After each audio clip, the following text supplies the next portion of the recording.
spaces and currents and stuff like that. So, okay, let me start really softly. I guess the whole talk will be quite soft. So, what's the tangent?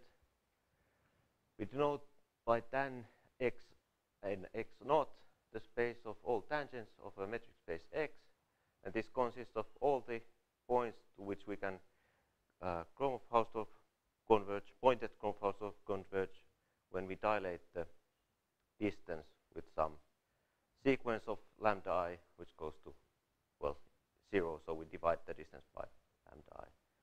And so we're taking all the pointed Hausdorff accumulation points. And now we have already seen the definition of Hausdorff convergence, so let me just briefly mention the pointed one.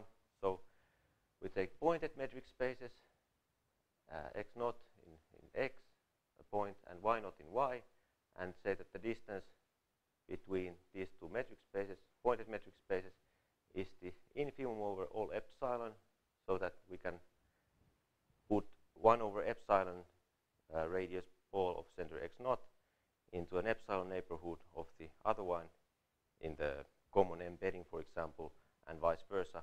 And then we have to take a minimum over this inf and 1/2, because we don't know if this distance would satisfy the triangle inequality for large epsilon. So this gives a distance between pointed metric spaces. And of course, well, then one can think about if it's really a distance, so one has to go to equivalence classes and so on, and perhaps restrict to the small class of spaces, but this is the basic definition. Now, when do we have tangents? So the easiest case when we have some tangents is if the space is doubling. So then you can use Chromos argument or just look compactness to show that you have at least some tangents. And here I wrote the definition of doubling space in the metric sense. So you can cover a ball by some constant C balls of half the size. And here the constant, I only make it depend on the space itself. So sometimes it also depends on the radius of the balls. For example, if you want to have a more local person, so you can say that in that sense, even negatively curved space would be doubling, which is what you sometimes want. And this week we have been dealing mainly with metric measure spaces. So the measure version of this is that non-zero locally finite measure is called doubling if for any ball of radius 2r centered at Z, the measure is controlled by some constant times the measure of the ball of radius r at the same centered Z. And now, well, first question, of course, when you see these definitions is what's the relation? The easiest relation is that if you have a doubling measure, then you just look at the volumes and make a volume argument and show that the metric has to be doubling as well. Well, how about the other direction? It's generally false. So if you have a metric doubling space, it doesn't have to have any metric, any doubling measure. But if you impose some completeness assumption, then it always holds.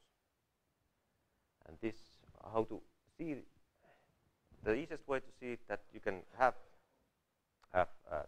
doubling measures is if you don't assume completeness, you don't know if you can have doubling measures, because you could, for example, have say countably many points and accumulating badly. And you try to put a measure which is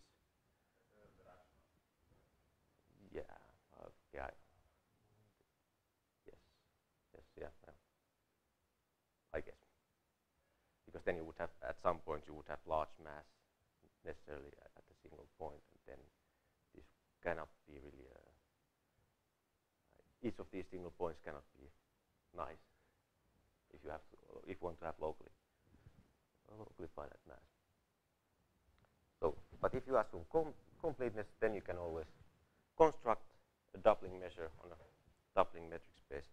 And the easiest way to do this is to use in the metric space. So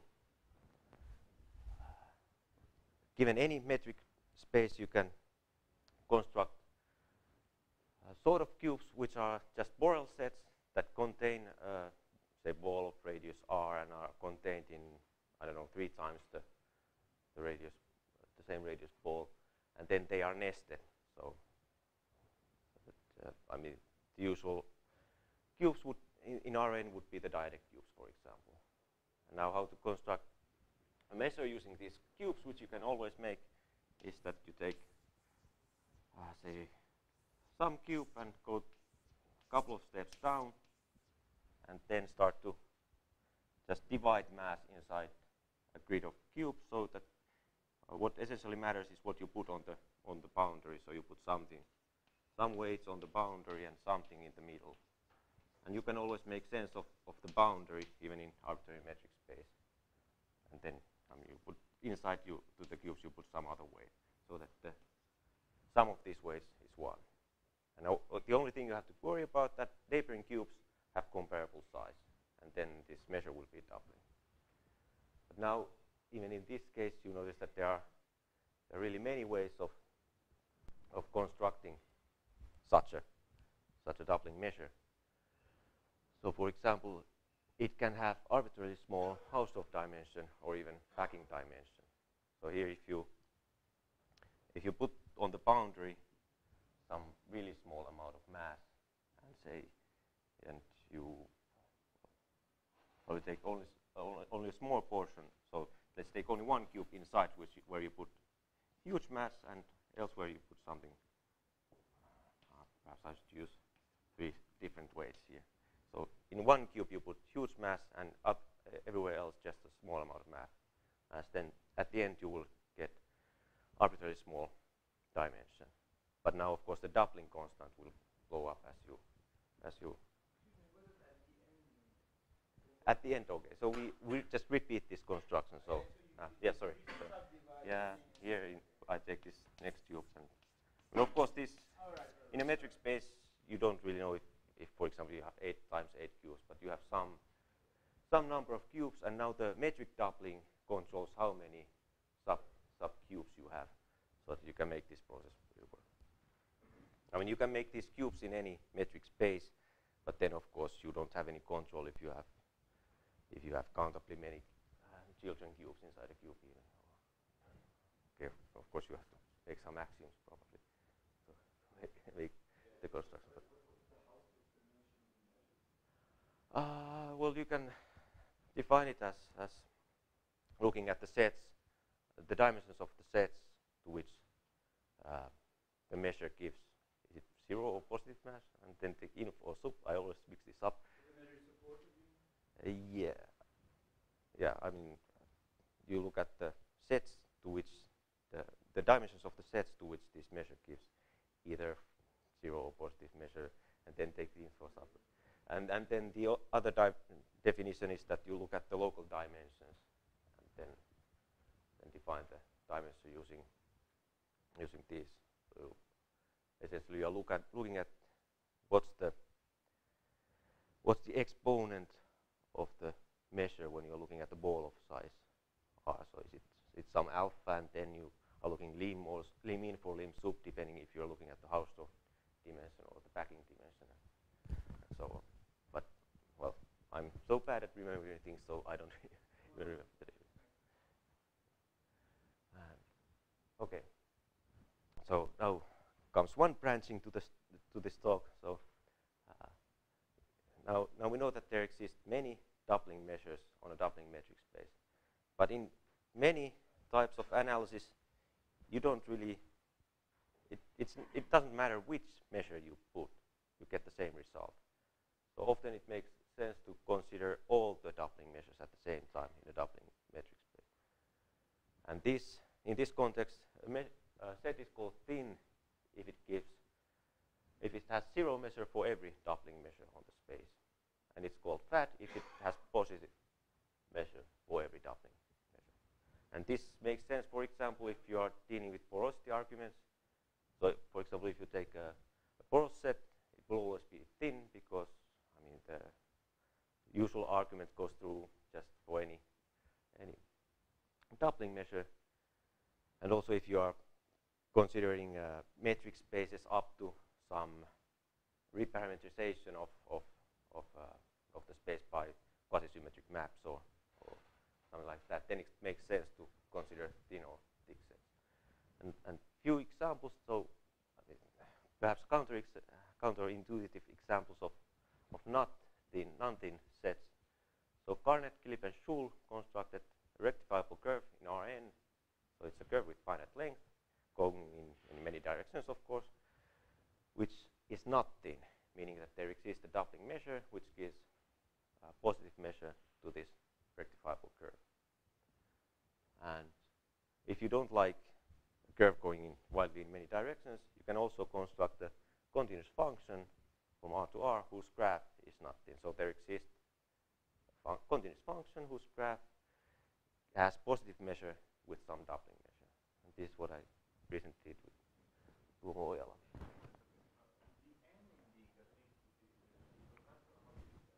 Well, 2, for example. I mean, 2 is the minimum. Yeah. In one, it's a bit hard. And I mean, one would like that to be small, right? Yeah. Of course, in R2 you can make this, but I don't know why I put Rn. No. Of course, R2 would be there. So, like I already mentioned, I mean, these kinds of thinness and thickness has been considered by many people, in particular in connection to quasi-symmetric maps.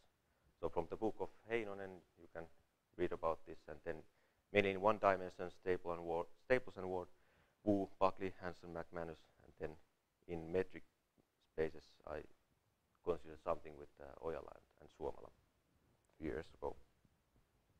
Okay, so this was a side remark, but still it's somehow nice to know that these kinds of examples exist, and doubling measures are, I mean, there are plenty of them. They are sometimes weird. So let me then go to the first dimension that I will be considering, which is the Aswad dimension, which you arrive at when you are considering or iterating the doubling condition. So you cover the space, a ball of radius r by c times half the radius size balls, and then each of these by quarter-sized balls, and so on. You iterate this, but then you notice that, okay, perhaps this is not an optimal way to count how many balls you need to cover the space. So the optimality is captured by the Aswad dimension. So it says that the Aswad dimension is the infimum over all positive beta, such that you can cover, say, a ball of radius r by c times epsilon to minus beta balls of radius epsilon times r. So this is the beta will be the, when you infimize this, beta will be the optimal power in the needed balls. But now, I mean, this c depends on beta, so it might be that you will not realize this optimal beta. And how is this connected to the measure? So this Aswad dimension gives a bound or to how smoothly you can distribute the measure. So, or it at least gives a lower bound which guarantees that when you're above that dimension, then you can alpha homogeneously spread a measure to the space. And alpha homogeneity means that the measure of a ball centered at x of radius r divided by the measure of ball centered at x of radius s is at least some constant times r over s to power alpha.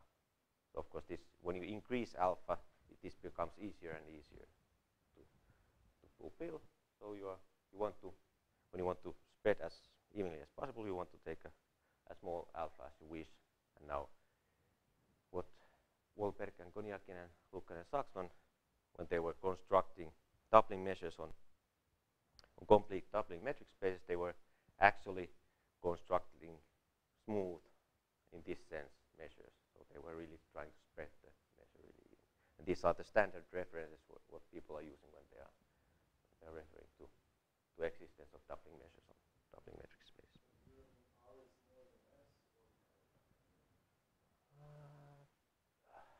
Yes, with the direction.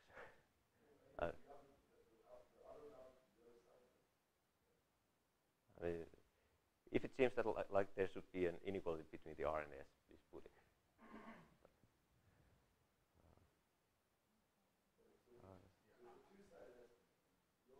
No.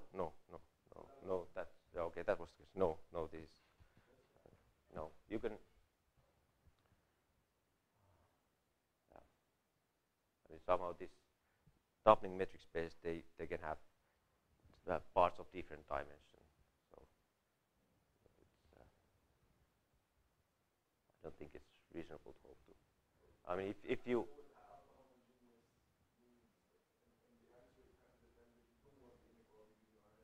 yeah, it is. So this is usually Where you require the holographic R to have measure controlled by constant time R to the alpha. Those are the alphas of regular spaces. And here you require essentially just one inequality. yeah. I will return to alpha's regular space as well. So those have much better structure than doubling spaces. Okay, then now back to tangents. So the first question of is what kind of tangents measures or sets or spaces can have. And it was shown in the PhD thesis of Tapio Rajala that there exist measures in Rn such that at almost every point every possible doubling measure is attained, or random measure even. And you can do this in metric spaces, or for example Chen and Rossi recently showed that you can construct compact metric spaces such that every compact metric space is a tangent at every point. So bad examples exist, and moreover these are generic in the bi-category sense. So Toby in his thesis also showed that if you put the usual weak topology on the space of measures on Rn, then a generic measure in the bi-category sense has all possible tangents at almost every point of the support. For measures, you actually cannot have that the measure that at every point you would have every measure as tangent. So this is impossible. This was shown by Salsten later. But I mean, usually tangents are. I mean, you cannot say anything in a generic sense. But then, if we go to the opposite end, which is that if you assume that you have only one tangent, then what can you assume? What can you deduce then? So this is a theorem by Enrico Ledonne, who is also nowadays in Jyväskylä. And the statement is that if you assume that a metric space has only one tangent at every point, then the first conclusion is that this tangent has to admit dilations, meaning that if you multiply the distance, it has to be the same tangent. This, of course, because if you are converging towards or along some sequence to the tangent, then you just dilate the sequence and you get the dilated space. If the tangent was unique, it has to be the same space. So there's nothing to prove here. What's the next conclusion is that if you assume that the space is also doubling, then outside a thin set, the unique tangent at the point is homogeneous in the sense that you can pick any 2 points in the tangent and you find an isometric bijection between the points, mapping from the space to itself, mapping the point to the other point. And the way to prove this is to, so every point looks, from every point the space looks the same. So you can map, you have an isometric bijection from the space to itself, sending one point to another point. So you can, in that sense, it looks I mean, you have to be careful when you're giving the definition in metric spaces that it's bijective, because if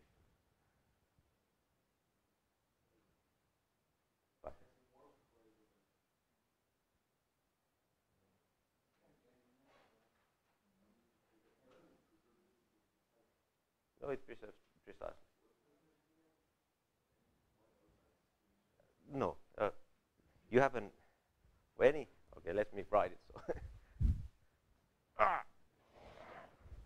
for every x and y in the what's this tangent, there exists f, which is say bijection and distance preserving. So isometric, bijective isometric. Well, from the tangent to itself. I mean, I guess it's now clear what I'm trying to say, which also sends x to y. So in this sense, homogeneous. So of course, you can consider homogeneity in many different ways. For example, just in a topological sense, homogeneity, or in a biLipschitz sense, homogeneity. And actually, related to this nice result of mine with Enrico is that if you have a compact, topologically homogeneous space, then you can always put a distance which makes it biLipschitz homogeneous. So there's some kind of improvement. You cannot go to isometrically homogeneous, but at least to biLipschitz homogeneity always. Okay, so how to prove this? This is done by recalling the argument of price of using iterated tangents, which is that if you have a doubling, in this context, at almost every point, if you put a doubling measure on the space, at almost every point, the tangent has the property that if you pick another point inside the tangent, and then all the tangents at that point will be tangents at the original point of the space. So you can iterate this procedure. So now if you have unique tangents, so you blow up, you get this whatever tangent it is, you go somewhere in the tangent, and now you blow up, and this should be the same as the original tangent. So this is only possible if you are homogeneous. And now here in this statement, you don't really use the doubling measure. So what you're using is the porosity argument. So this is valid for every doubling measure. So this is why I said it as using the thinness. Now if you can impose more on the space. So if you assume that the tangents are unique, the space is doubling, and that it's also geodesic, then you arrive at sub-Finsler Cardinal groups, again outside a thin set. So this, I had written something out where the proof comes from, but I'm not really an expert on this stuff, so I will just skip it. But you can find something on the slides and something, of course, from Enrico's paper as well. So, okay, now if we assume that we have unique tangents, we know that the tangents are nice if we are in doubling space or even geodesic space. So then the next question is, okay, can we go from the tangents to something local? So do we have any implications? And even if you impose really, in my view, strong assumptions, you don't really get anything. So if you assume that you are now Alfors n regular, so you have these bounds from both sides, that was mentioned. And if you have unique tangents, which is actually Rn at almost every point, and if you assume even that you have local Poincare inequalities, so that you are in Lipschitz differentiability space and so on, still you might not have any manifold points in the space, meaning that at every point there doesn't exist an open neighborhood which would be homeomorphic to a neighborhood in Rn, or Auberset in R. It means Alfors n regular, so I'm sorry, I was a bit sloppy preparing the slides. So does everyone know what Alfors n regularity means? Or should I? Who knows? 3, 4, 5. Okay, this is the way to ask it, of course. So it means that if you want to state it with measures, it means that x is S regular. Definition, there exists some constant such that, and a measure mu, such that a measure of ball of radius r is control from above by the constant times r to power s, and from below by, say,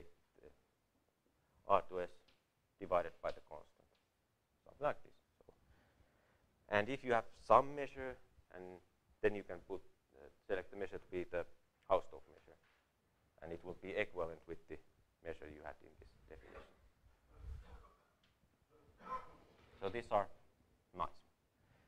nice metric spaces. So a manifold point means that you would have a neighborhood of the point which is homeomorphic to open set in Rn. I guess that would be a good definition. So like Gili was mentioning yesterday or the day before, we don't know even this for RCD spaces. So of course we don't know it for spaces satisfying local Poincare inequality or having these unique tangents. Of course also the n regularity is something probably missing in this curvature business.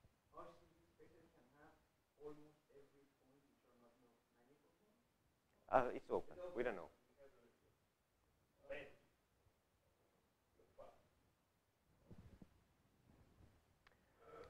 So, okay.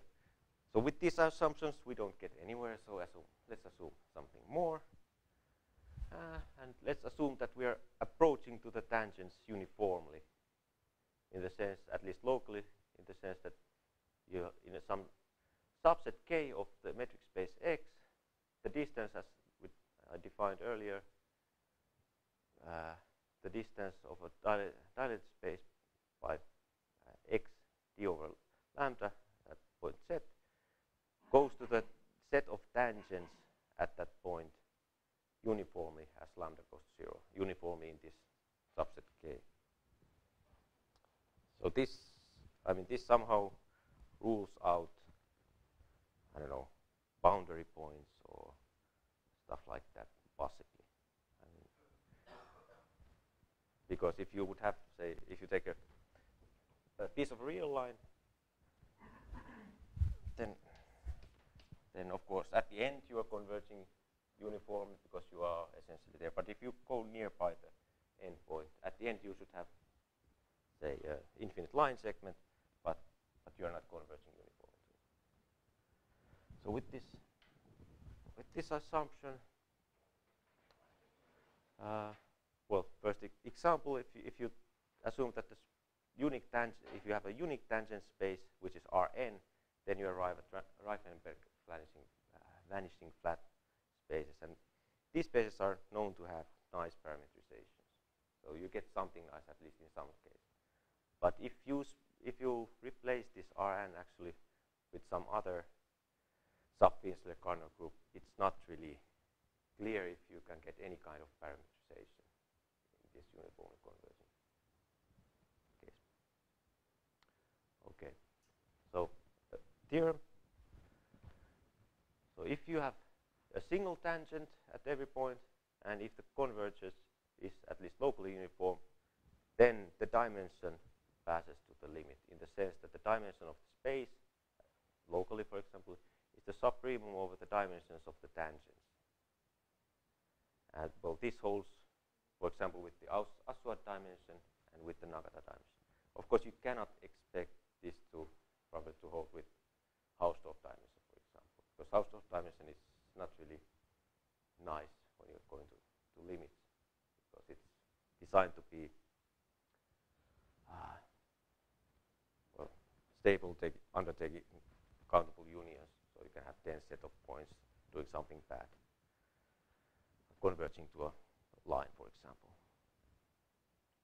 But if you're looking at, say, this Aswad dimension, where you don't have this kind of sigma stability or whatever it would be called, then actually you can immediately, for any space, so that the tangent has to have dimension bounded by the tangent of the space. I mean, this kind of conclusion does not hold for Hausdorff dimension, obviously. And now I have this other dimension, Nagata dimension, which I haven't defined yet. So before stating what the Nagata dimension is, let me put one corollary of this theorem, which is that if you take a bounded open non-empty subset of an equiregular subriemann manifold, then the Nagata dimension equals the topological dimension of the space. This was somehow the motivation for us to study this kind of stuff. But of course, to this audience, probably this doesn't say anything. It doesn't say much to me even, because this says something to Enrico, which was my goal. But let's still go to Nagata dimension, because it's related to things that we have learned here this week. So the definition is the following. So you say that a Nagata dimension of the space is the infimum over all integers n, having the property that if you take, there exists some constant c, such that if you take any arbitrary small s, you can cover the space by sets who have diameter s at most, such that you can decompose this cover into n+1 sets, so that inside each of these collections, sub-collections, the sets are C S separate, meaning that any two elements in the collection, they have distance at least C times S. So if you're seeing this for the first time, it might be a bit confusing. This is somehow a metric version of the topological dimension. So if you're looking at, say, a real line, you would like to have it dimension 1, right? So you cover it by, you cut it into intervals of length, say C or whatever, S, and then you, well, put this into two collections. So every second interval will be in one of the collections, and the other one, the rest will be in the second collection. So this gives you two collections of intervals, such that in these each of these collections, the covering sets have distance, in this case S. So in the definition, we just impose some constant C. Well, that's the definition. Of course, you can do this as well locally if you wish, just requiring this for small s. But now, as I defined the doubling for all radii, I will do this for all radii as well. So what's the connection with the Hausdorff dimension? It's the following. The Nagata dimension is always bounded from above by the Hausdorff dimension. This is what I proved with Lent on 2 years ago, I guess.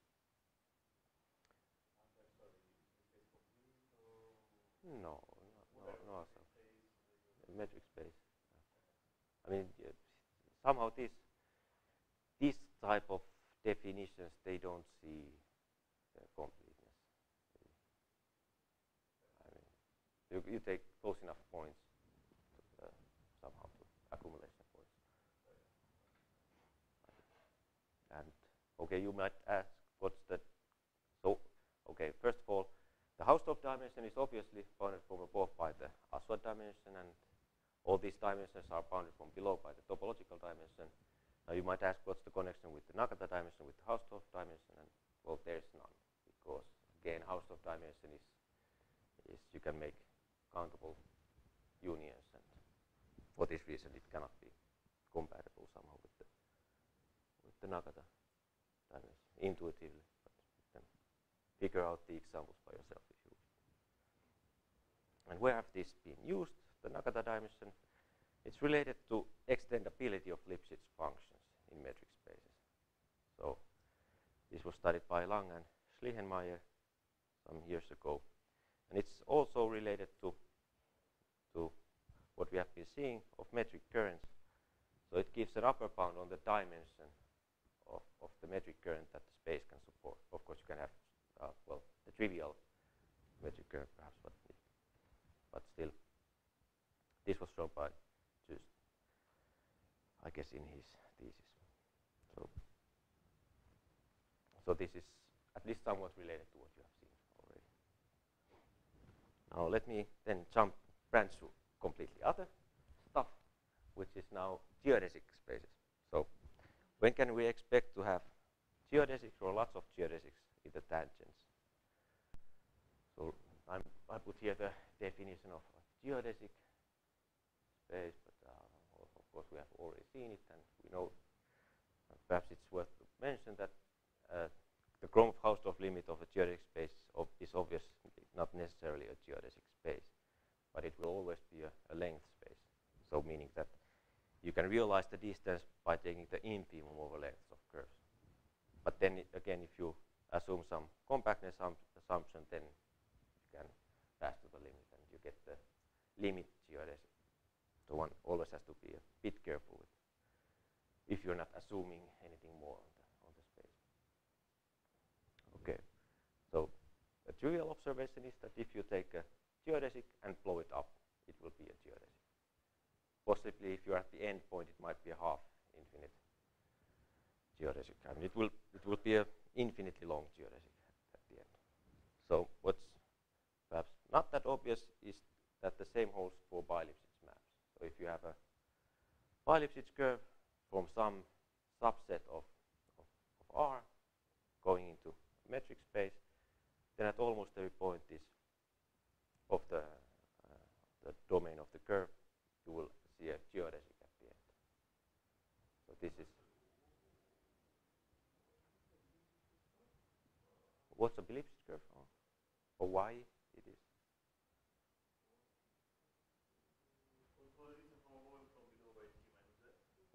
Yeah. I mean, these biLipschitz curves are usually what you see in all these Alberti representations.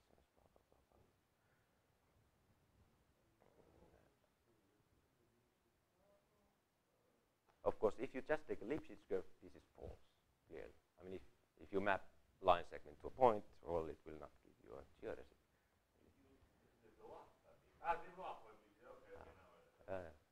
Okay. I was missing the blow up and I was... Yeah, sorry. No, it's written. I just missed it. Yeah, I don't know if I read it. I'm not sure what I'm reading, so... I apologize. Yes. Okay, so now, what's the conclusion? If you know that at almost every point the biLipschitz curve gives you a geodesic at the tangent, well, then you perhaps want to have lots of biLipschitz curves in your space so that at many points you will see geodesics at the tangent. And one way to arrive at these biLipschitz curves is eventually by Alberti representations, which are close to the needles or these 1D localization stuff and so on, but now in non-geodesic spaces. So, and you can arrive to Alberti representations, for example, via currents. So if you take a n-dimensional current and you look at the mass, you can always find Alberti representations to the current, which go in some sense in different directions. So that's somehow related to, of course, what we have seen. But another direction is to start from Lipschitz differentiability spaces. This should be known to everyone, but perhaps it's still good to go through it. So we call a metric measure space a Lipschitz differentiability space. If you can decompose it into countably many charts, such that every Lipschitz function is differentiable m almost everywhere in this chart. And now what's a chart? It's just a Borel set and a function from space to Rn. And now the differentiability is that if you look at the difference of the function g, the difference of gx minus gx naught minus some vector in Rn times phi of x minus phi of x naught, this divided by the distance from x to x naught should go to 0. So this means that there exists derivative of the, or differential of the function after you push it forward with this phi to Rn. So it's a definition that was used by Cheeger in his famous study of differentiability in metric measure space. And the celebrated theorem of Cheeger says that if you have a local Poincare inequality and a doubling measure, then you have this kind of Lipschitz differentiability structure. But then we can continue from this Lipschitz differentiability to the Alberti representation. So turning this differentiability into information on curves. So I wrote here the definition of Alberti representation, but perhaps I will not go through it. So it only means that now, instead of looking at 1D localization, this balanced decomposition or whatever they were called, you just decompose using biLipschitz curves, and there's no balancing. So this is a Alberti representation. So we replace the geodesics by biLipschitz curves, and there's no assumption of balancing or anything. But still, it might be a nice, interesting question to start to balance something with this. Yeah, it's totally presented, right? Like the way Emmanuel was explaining. Do you want to integrate something like this? But do you define the cast to be sort of joint, or just they overlap?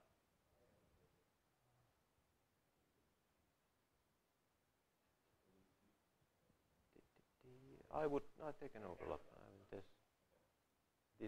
I mean, of course, again, the standard stuff what you get is examples are by Fubini, and I mean all these needles, the usual needles you have. But now, because you're in a metric measure space where you don't, which is not geodesic, I mean, you cannot use geodesics. You have to use something else.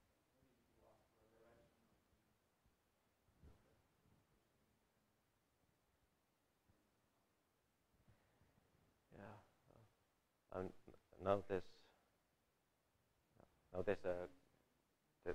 really what Tapio was saying. There's notion of directions for these curves, which means that if you, for example, if you're in a Lipschitz differentiability space and you fix a chart u and phi, then you can define the independence with respect to this chart, saying that you look at the derivatives of the curves when you push them forward to with this chart to Rn, that these are pointing in cones which are in, or they're pointing in independent directions, in the sense that if you take a curve, its derivative will live inside some cone, so that if you take directions from different cones of different curves, which are, you say, want to be independent, then these vectors are always independent. This was really probably explanation which you could not follow, because I had trouble at the end to follow it. But what a theorem by Bate says is that if you have an n-dimensional chart in a Lipschitz differentiability space, then you have n theta-independent Alberti representations. So you have these curves going in independent directions, in the sense that after you push them forward with this chart, they will be independent. And the consequence of this is that at almost every point you can find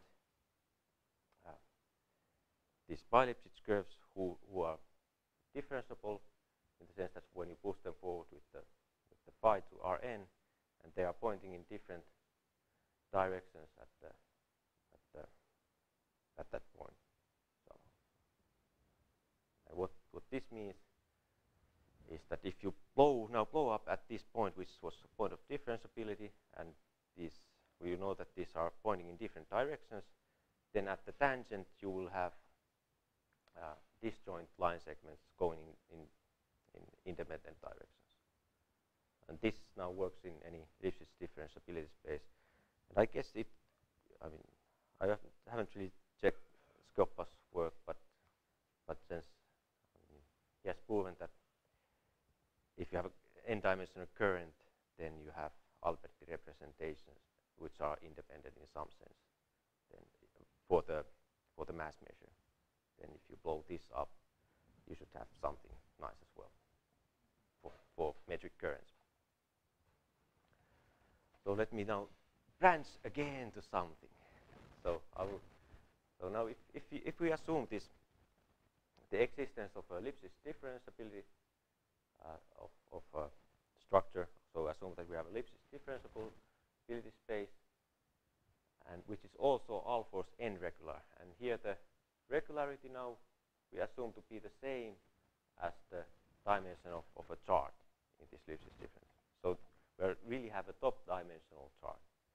Then a real result by Guy David, not Guy David, but Guy David, is that then this space has to be rectifiable uniformly, in the sense that each ball has a big portion which you can biLipschitz map into Rn. And as a consequence, you will have tangents at almost every point which are biLipschitz equivalent to Rn.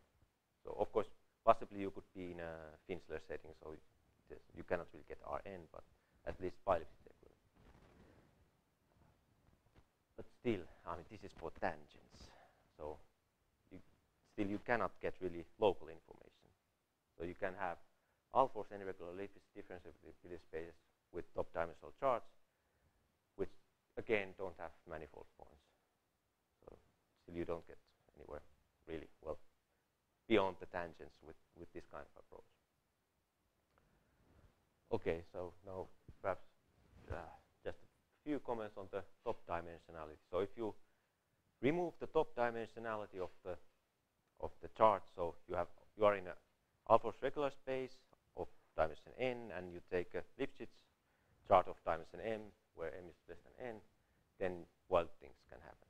For example, of course, the classical example is the Heisenberg group, where the dimension of a chart is 2, the topological dimension and Nagata dimension are 3, the Hausdorff dimension is 4. And of course, this doesn't locally look like Rn.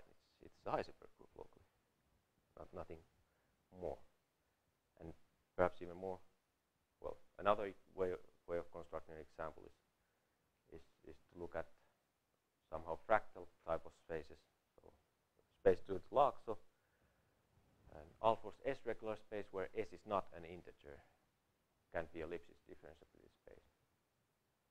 So, well, of course, if you put a chart, it has to have always dimension less than S, because the dimension is always an integer, and well, here the tangents will still be S regular, because all-force regularity will be preserved under taking tangents. So you don't really know. You only know about the M direction, something about them. Of course, they don't need to necessarily span anything nice. Even. But in the top dimensional case, there was this nice result of David. Sorry. So now let's go to finally to RCD spaces. So this was a workshop on optimal transport and so on. So there's no optimal transport so far. So at least now there's a little piece of optimal transport, since I'm referring to RCD spaces. So as we'll learn today, RCD 0n spaces have the splitting property. So if you have this due to Chile, so if you have an asymmetrically embedded R in an RCD 0n space, then this splits off. Now, what does this mean if you are, I mean, we know that RCD 0n spaces are Lipschitz differentiability spaces. Suppose you have n-dimensional chart, then we know that at almost every point, this will result as an Rn if you have an n-dimensional chart in the tangent of an RCD Kn space. Because an RCD Kn space at the limit, if you blow it up, will become an RCD 0n space. So why is this? So if, I mean, you take this point where you have enough geodesics going in independent directions due to the result of Bate, and then you blow up, you will have isometric copies of R which are in independent directions, and then when you invoke Gilli's result, you will soon see that these independent directions will span the whole Rn, and this happens for every tangent. Now you can also invoke another soft theorem of so again the theorem of Price. So you just take a black box somewhere and apply it to this situation, which was the iterated tangents. So now if you take a tangent in a RCD Kn space, it will be an RCD 0n space. You know that there's at least one direction which had split off. You are left with an RCD 0n-1 space, which also has lots of geodesics. So you pick a point that is the middle point of a geodesic, and you blow up there. And now you know by the result of Price that this tangent will also be a tangent at the original point. So you will get another direction that splits off. And now you exhaust the space by repeating this procedure over and over again. But now this only gives you that there exists Rn as a tangent. You don't get all the tangents. But this now follows from a more recent work of Mondino and Naber, where there's many ways to deduce from their result, but perhaps we can take this one. So Mondino and Naber showed that you can decompose an RCD Kn space into countably many subsets, which are biLipschitz equivalent to some Rnj. Now if you combine this with the results on Lipschitz differentiability spaces, you know that at almost everywhere the tangent will be a unique Rn. This is somehow you combine the embeddability will give you that the Lipschitz charge will be maximum dimension, and then you can just argue as before here that you have these n different directions at the tangent, and they will span.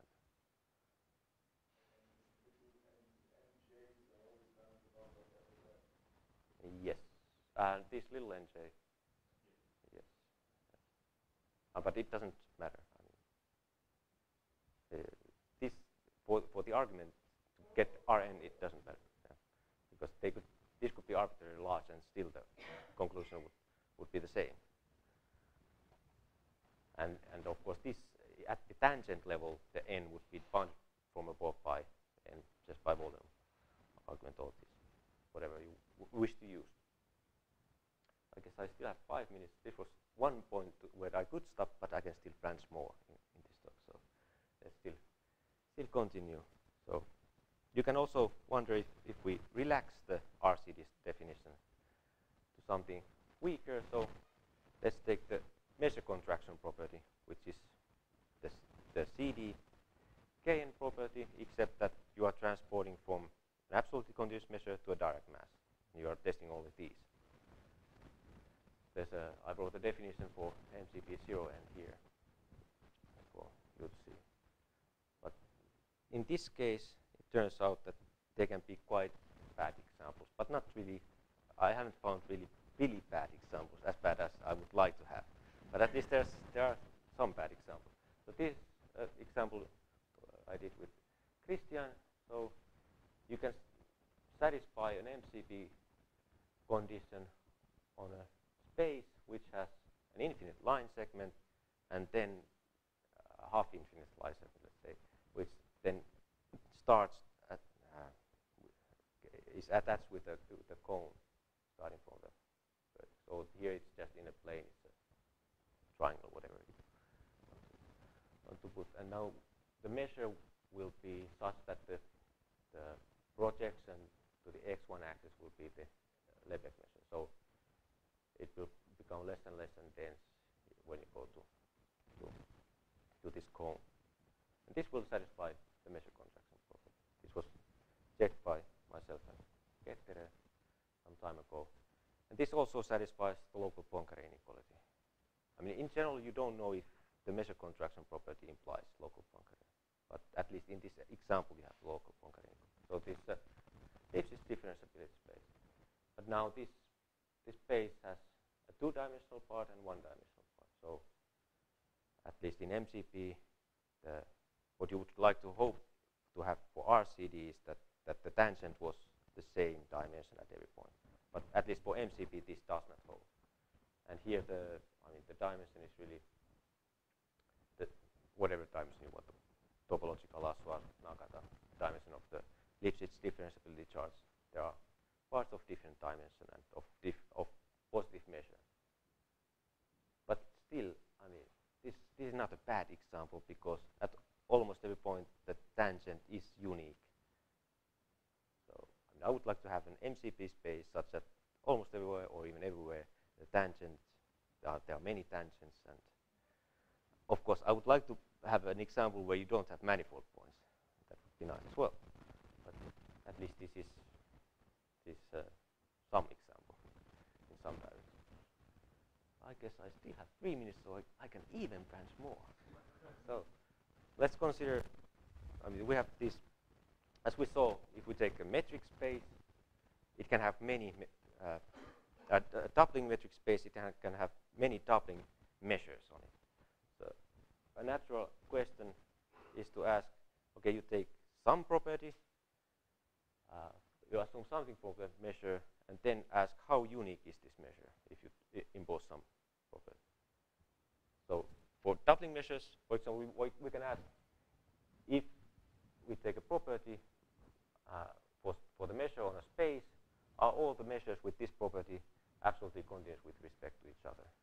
So for doubling measures, we already saw that, okay, you can construct measures of different dimensions. There's no way you can have absolute continuity. This is also true for Lipschitz differentiability spaces. So you can construct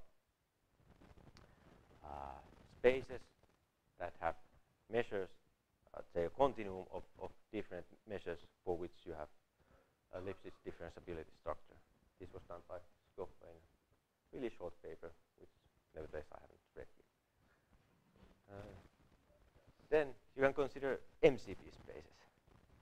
I guess it was 4 or 5 or 6 pages, so it should be doable. And what about MCP spaces? This was considered recently by, okay, I will do it, by Fabio and Andrea Mondino, at least in someone initiated the study of this kind of stuff, and it's still open. You could possibly have many measures in a general MCP, in a metric space that would give you MCP. But at least there are some results. But before stating one of the results of Fabio and Andrea, let me state the result or an implication of a result of Czerny and Jones. I don't know if it has already appeared, but it's been in the making for centuries, I guess, somewhere. Which says that if you on Rn put a doubling measure satisfying the local Poincare inequality, then it has to be absolutely continuous with respect to the Lebesgue measure. So this is somehow different from the example of Skoppa. So if you're in a nice space, then you can expect something nice from the measures as well. And this is indeed true also for a weak qualitative version of MCP, so on Rn. Again, if you satisfy a really weak version of the MCP, you will be absolutely continuous with respect to the Lebesgue measure. And this is by Cavaletta and Mondino. Okay, now I guess I ran out of time, just enough to conclude my presentation.